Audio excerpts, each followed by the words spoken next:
O que é o Evangelho do Reino? O Evangelho do Reino é o anúncio do reino. Nós não pregamos hoje, nós cristãos, não pregamos o Evangelho do Reino, embora na nossa pregação possam estar incluídos preceitos relacionados ao reino. Porque o reino foi anunciado por João Batista, lá em Mateus, no capítulo 3 de Mateus, João Batista anuncia o reino, ele fala: arrependei-vos porque é chegado o reino dos céus. No Evangelho de Mateus é chamado de reino dos céus, nos outros evangelhos é chamado de reino de Deus. Mas, basicamente, o que era isso? Eram as maneiras de se proceder no reino que vem dos céus, ou no reino que pertence a Deus. Esse era o Evangelho do Reino, porque Deus estava para estabelecer um reino na terra, o reino do seu Filho, o reino de Jesus, para ser estabelecido na terra. Então, o Evangelho do Reino tinha por função mostrar como uma pessoa, vivendo no reino, deveria se comportar. Ok? É como se viesse preparar os súditos para viverem no reino. Nós cristãos não somos súditos de Cristo. Nós somos filhos de Deus e a igreja como um todo é o corpo de Cristo. Mas isso vamos deixar para uma outra sessão. Então, quando eles anunciavam o reino, eles anunciavam que o reino era chegado, por quê? Porque o rei estava na terra. O rei não tinha antes estado na terra, como naquele momento. Agora o rei estava na terra. Jesus Cristo, o rei.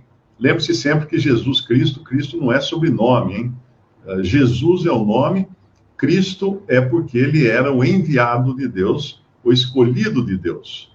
Quando fala assim, o reino de Deus está entre vós, tem alguma versão que diz assim, o reino de Deus está dentro de vós, está errada essa tradução. Está errado, o tradutor não entendia do que ele estava lendo ali. Por isso que ele traduziu, o reino de Deus está dentro de vós. Mas o correto é o reino de Deus está entre vós. É porque o rei estava na terra, entre os judeus ali, então o reino estava aqui. Mas o reino foi rejeitado. O reino foi rejeitado por todos os judeus. Isso nós vemos pelo fato de os próprios judeus gritarem, né, quando Pilatos apresentou Jesus a eles: o que eu vou fazer com esse? Crucifica-o, crucifica-o.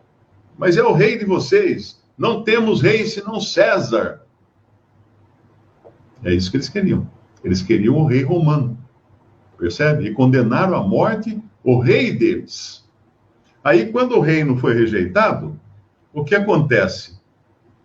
Continua existindo o reino no mundo, mas em mistério. Em mistério. Isso ele vai falar em Mateus capítulo 13, no versículo 11. Ele respondendo disse-lhes: porque a vós é dado conhecer os mistérios do reino dos céus, mas a eles não lhes é dado. Que os discípulos tinham perguntado por que o Senhor Jesus falava em parábolas, né? A vós é dado conhecer os mistérios do reino dos céus. Então, todo o ministério do reino foi dado de uma maneira velada.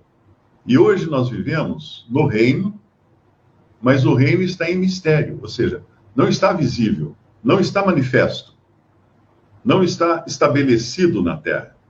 Mas nós temos os preceitos de como alguém que vive nesse reino deve se comportar. E aí vem, então, todo o ensinamento dos evangelhos, né, de como andar, de como fazer, de como viver, para estar de acordo com o reino. Vai haver um momento em que o reino vai ser literal, quando Cristo vier, mas aí nós já estaremos, os crentes, os salvos por Cristo, já estarão no céu, que isso vai acontecer depois do arrebatamento, e Cristo voltará à terra, porá os seus pés sobre o Monte das Oliveiras, e virá estabelecer os seus reinos. Julgará as nações, ali naquela parte de Mateus 25, bodes e ovelhas e tal, julgará as nações para estabelecer o seu reino. E aí ele irá reinar a partir do céu, tendo a igreja ao seu lado.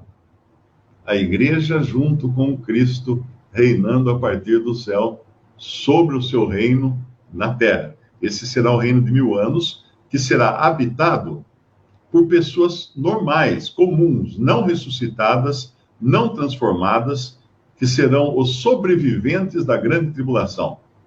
Quando terminar a grande tribulação, vai ter sobreviventes.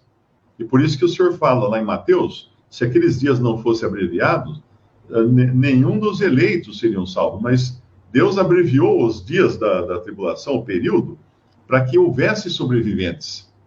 Sobreviventes que não morreram, isso que significa. E eles vão entrar andando no reino, com a roupa do corpo. Não serão ressuscitados. Então vai ter homem, mulher, criança, velho, menino, menina. Vai ter de todo tipo de pessoa nesse reino, aqui na Terra.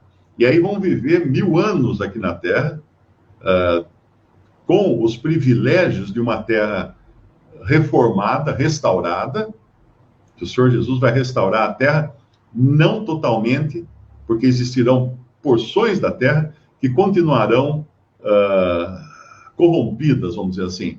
O Império Romano, toda essa área onde foi ocupada pelo Império Romano, e acrescente-se aí as Américas também, porque nós nada mais somos do que extensão do Império Romano, tudo isso vai ficar deserto.